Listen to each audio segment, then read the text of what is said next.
my nation, this is Voxicon, and today we're going to show you guys the basics and the advanced of bridge spam. So bridge spam is becoming meta right now, and I'm going to talk about how to counter it and also how to use it properly. So I have this deck over here of the bridge spam. Not many people use the Ice Wizard and the Princess with the bridge spam, but I use it because I think it's a really balanced deck. And bridge spam, it has 3 cards in it, which like 3 different types. Probably 2 different types, but there's 3 cards that are considered as bridge spam cards. So the first one is the Bandit, the second one is the Battle Ram, and the third one is the Hog Rider.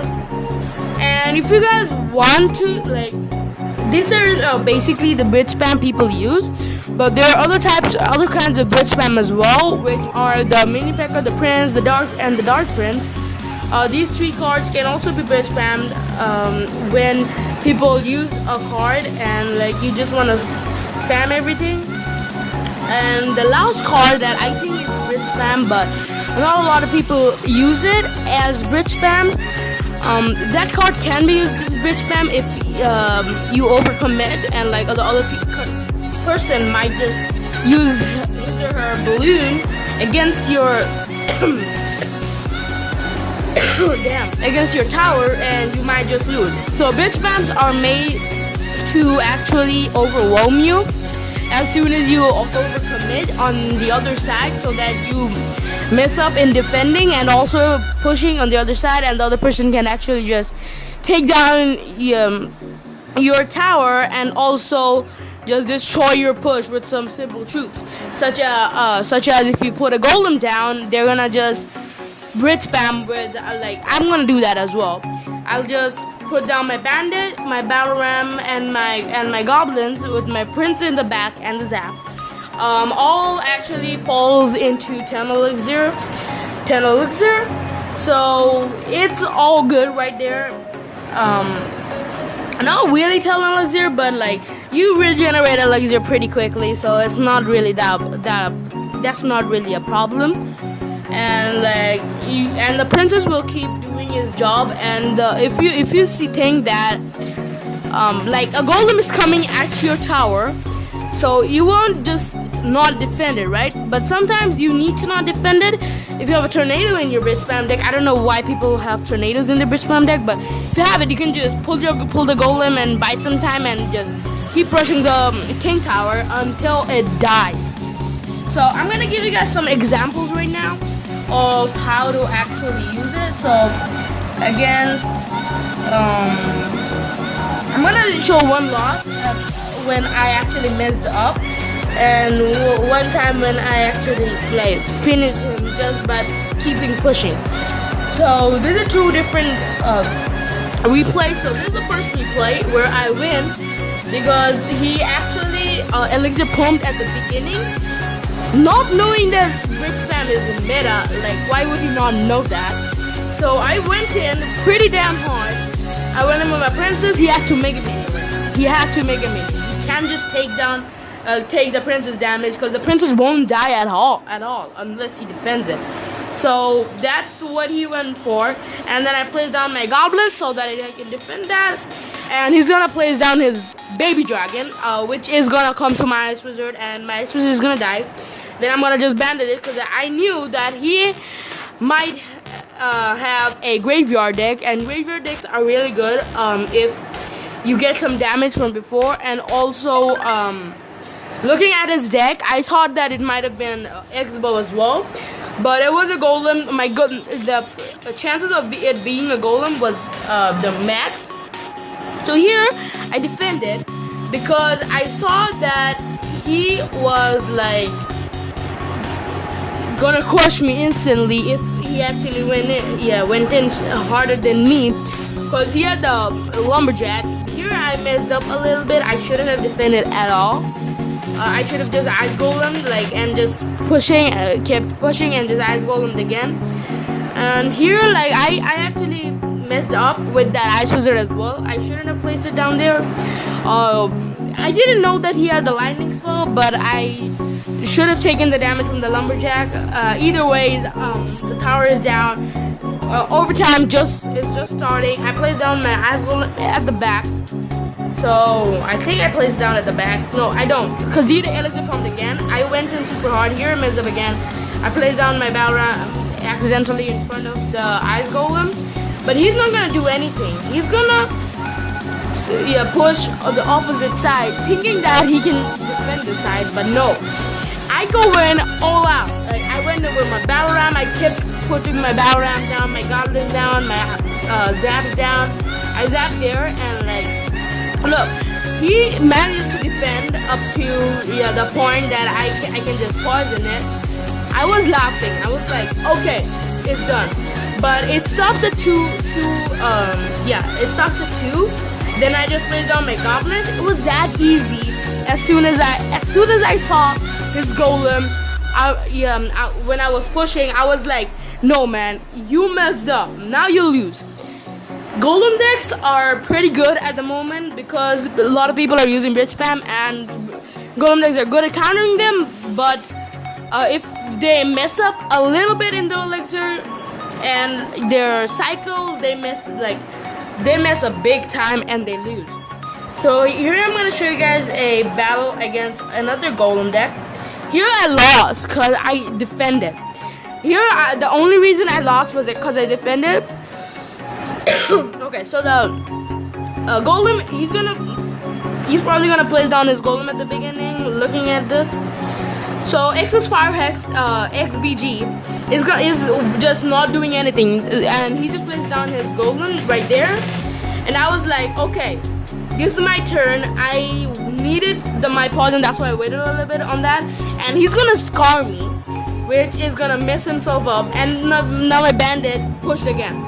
Kings are really looking good for me. I placed down my goblins. Now that's it. I shouldn't have defended anymore after that goblins, and I shouldn't have tried to zap the golem, and I should have zapped the goblins. Here I kept defending. Thinking that he would have taken down my tower before I could do his king tower. But that was not the case. Now here I poisoned because I didn't have anything else to do right there. If I princess, I would have lost anyways, and the Inferno Dragon just crushes me. Now, as you guys just saw, if I actually went in with the push, he wouldn't have had any elixir to back up his golem, because he had to defend my what I was sending him, because the golem is really slow.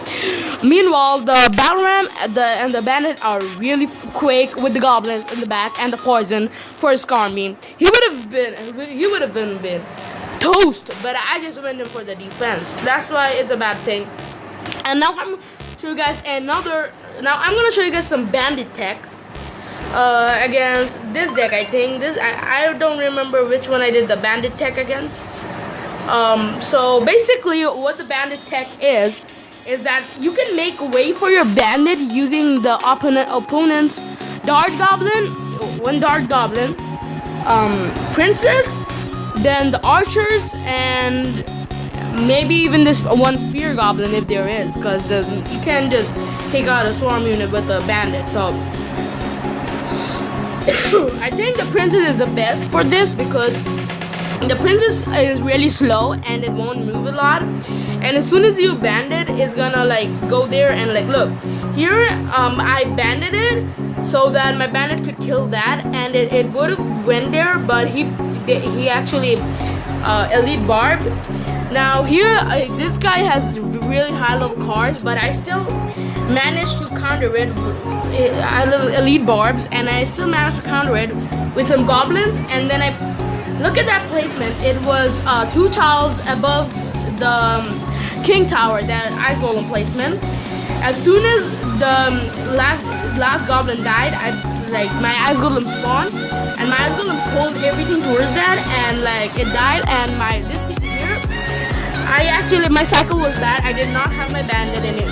Yeah, when he plays down that hog, and like you need at least the bandit or the goblins while defending against a hog. So here I zapped late because I didn't have the elixir, but now he doesn't have any elixir because he committed on his half push, and he now has 3 elixir. He doesn't have anything but zap. I go in with the bandit. Like, look, I made way for my bandit to the tower by the princess, cause there's a 2 tile, like 1.5 tiles. If you have a like 2 tiles or 1.5 tile distance between one thing to the other thing, it really doesn't work for troops. It's 1.5 tiles for the princess tower so that the bandit can dash to it. But when it's another troop, it has to be like 2.5 tiles away from the other troop. So bandit deck is pretty complicated, but you're gonna get the hang of it when you actually keep playing with the decks.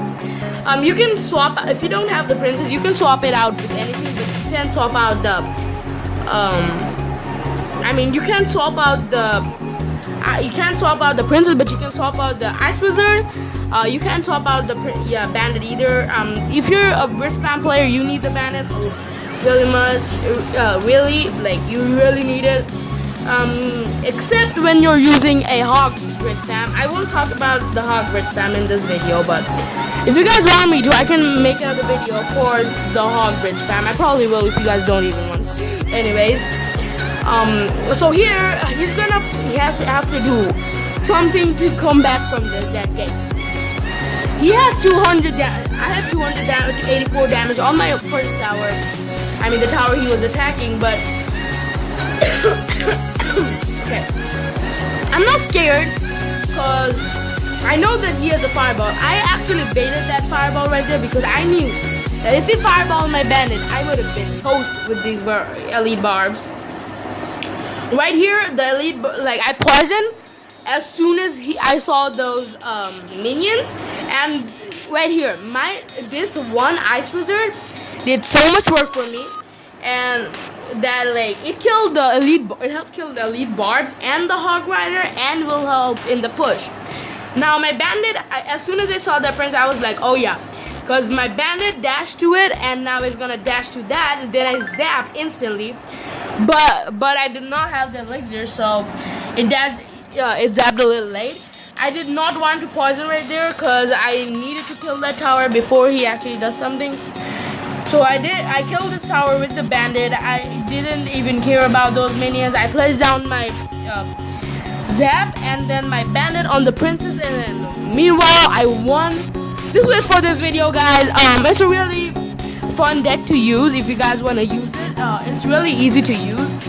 The thing is that it has 3 legendaries included, and also the poison. So you won't really not a lot of people have these cards. Yeah, in fact, I saw in a theory that the jungle arena people have really less legendaries than the people in hog bound, like a big time difference, just because of the shop.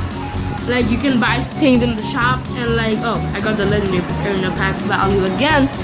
Anyways, guys, this is for the video. Hope you guys enjoyed this video, and if you did, of course, hit the subscribe button and the like button for new videos, because I upload pretty much twice a week, and I was in a break some days ago because I had 2 birthday parties in a row, and also I had to go to other people's houses to actually, do stuff, like my friends' houses, to do some projects. And my school just ended.